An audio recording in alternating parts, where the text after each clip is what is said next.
الجزائري الذي يسرق المسروقات. أنا أريد فتوى صريحة في الموضوع.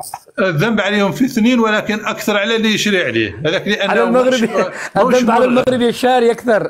ماهوش مرغم هو هذاك، والاخر مرغم. نقولوا باسكو هو شاب شجان حب يروح ديسكوتيك ولا حب يسحق الدراهم، نقولوا راح يسرق حاجه وناخذ يشري عليه ويعرفوا بلي نقولوا سرقني ذيك الحاجه، على ما يشريش بدراهمه. صافي هو ياكل الحرام ويحب الحرام، واش هو يلبس في الحرام وراه يدير. لا المغربيه اسعد انا نقول لك هذاك نعطيك سؤال اخ اسعد، نعطيه سؤال فقط. صح شرى عليه المغربي وعطاه الدراهم، والدراهم هذيك حلال ولا حرام؟ حرام الدراهم. يعني اسرق وكل الحرام. انا ما قلتش سارق، شوف اسعد هذا يحب يمرر مغالطه. انا ما قلتش سارق حلال، انا ما قلتش حلال، قلت هذاك مذنب وهذاك مذنب، ولكن الاخر اكثر مذنب، هذاك اللي عنده طيب عنده المال. انا متاكد يا كونغستر، انا متاكد لو ان الموضوع معكوس وان السارق هو المغربي والشاري هو الجزائري، يمكن انت دخلت المغربي جهنم على طول كذا وتطبع عليه. لا لا لا لا, لا اسعد، ما تقدرش تمرر الا قسما بالله العظيم. اسعد انا اسعد والله انه هذا الكلام انا عارفك. لا لا لا, لا والله غير يشروا. اسمع، هذا انت مصلي تشري مسروق داخل المسجد. اسعد مصلي تشري مسروق داخل المسجد، تشري انت اسعد.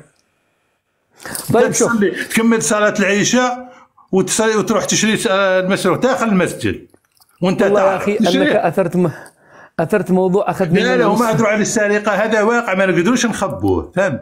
هما هضروا على واش رايك انسان يصلي ويشري المسروق داخل المسجد؟ والله انه مجرم للامانه، خطا، وهو يعلم انها مسروقات. يعلم باللي مسروق. جريمه للامانه، جريمه. السارق دار جريمه، والاخر الجريمه تاعو اكبر، اللي يشرى عليه اكبر. أيوة، بس انت ايضا قاعد تسطح المساله. يعني تخيل انك تقول بكل برود والله هذا يريد يروح ديسكو، يريد يسرق. لا اسعد، انا ما قلتلكش. لا اسعد، انا ما برأت، قلت لك اللي يسرق. طيب شوف للامانه اسمع يا الجيريين والاخوه، سامحونا اخي شيخ البدو وتحفه وامين، الان سناتي لكم. لكنني للامانه انا سكنت في مرسيليا فتره من الزمن، سكنت في مرسيليا، كنت اروح واجي مرات كثيره. الاقي السيارات في شارع طويل كذا، شارع طويل يمكن طوله اكثر من كيلو، والله العظيم كل السيارات مكسرات الزجاجات حقهم في مرسيليا. هناك إجماع كلهم على طول يقول لك من؟ الجزائريين سرقوا السيارات. يعني سمعتكم في مرسيليا لوحدها سمعة، إذا فرنسا كلها مثل مرسيليا على الدنيا السلام. هذه مشكلة. ثانيا أريدكم أن تناقشوا قيمة العمل. شوف يا الجيريان، سد المايك يا كونغستر، سد المايك، وإذا سرقت حاجة أنا سأشتريها منك.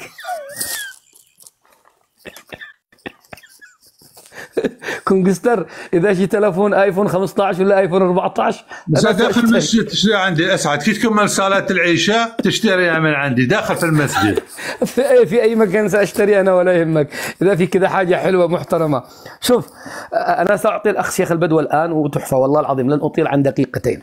اول شيء لفت نظري في المغرب من الاشياء التي احترمت الشعب المغربي عليها وحبيته بزاف، بل وفضلته حتى على الشعب اليمني، في مسألة تقديس الشغل، تقديس العمل.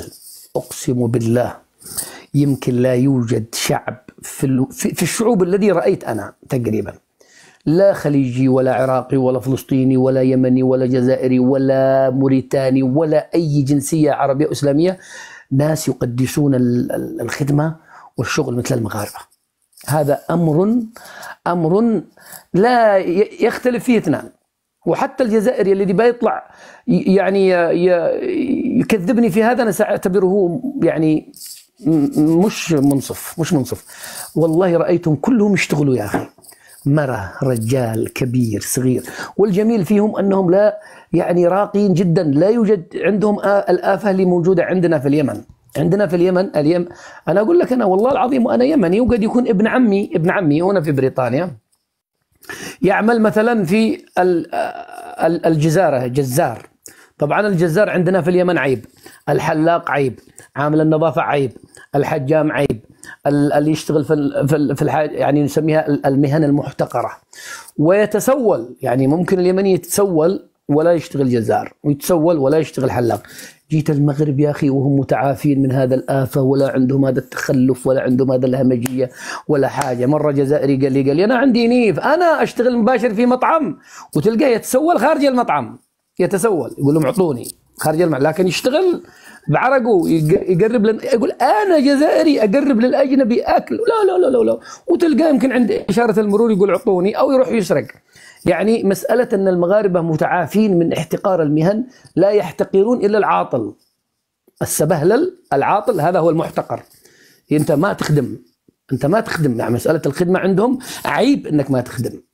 وهذا من الأشياء التي بصراحة يضرب تعظيم سلام للشعب المغربي، كبارا صغارا رجالا نساء، في الشمال في الجنوب في الوسط في كل مكان، الكل خدام، الكل يعني بعرق جبينه. وهذه من الأشياء التي عاملة حركة اقتصادية في البلد.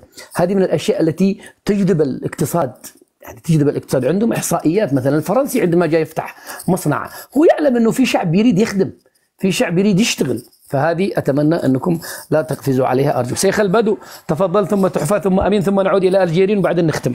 يلا تفضل يا أخي.